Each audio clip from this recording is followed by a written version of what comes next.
Joining me now, the attorney for IRS whistleblower Gary Shapley. It's great to see you. Tristan Leavitt, thank you. What did you think of the reaction to your client, IRS whistleblower Gary Shapley's testimony at the hearing yesterday? I think it was great for people to see how credible he is, how professional he is, and the same for case agent Joe Ziegler.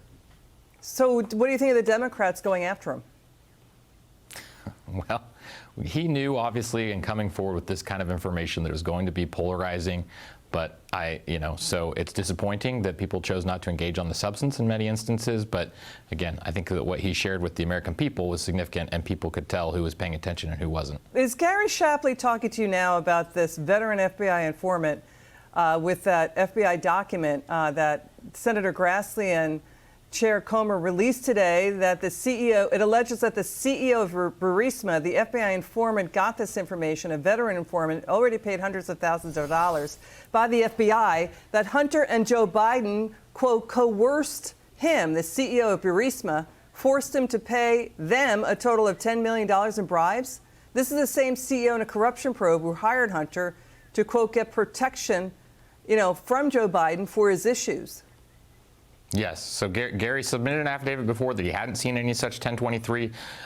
My co-counsel Mark Lytle and I have been authorized by Congress to hear confidential taxpayer information. So we will be reviewing this with him and figuring out if there's a supplemental statement we need to make to the committee about what impact it would have had. So he wasn't shown this FBI informant document, right? Is that the issue?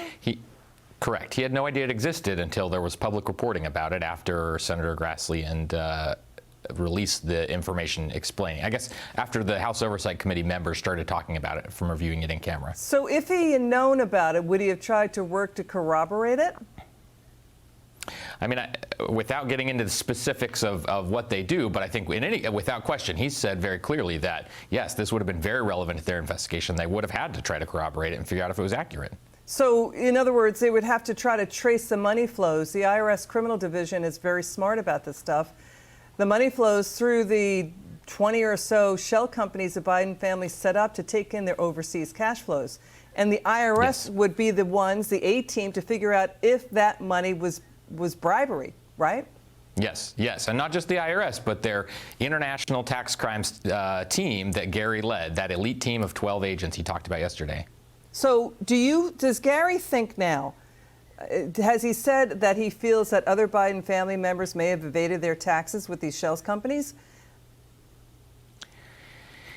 I don't know that he's talked on that, so I think I can't go outside the bounds of his transcript, but he's made clear that they have received information that could have led to other individuals in the family without question if they'd been allowed to investigate.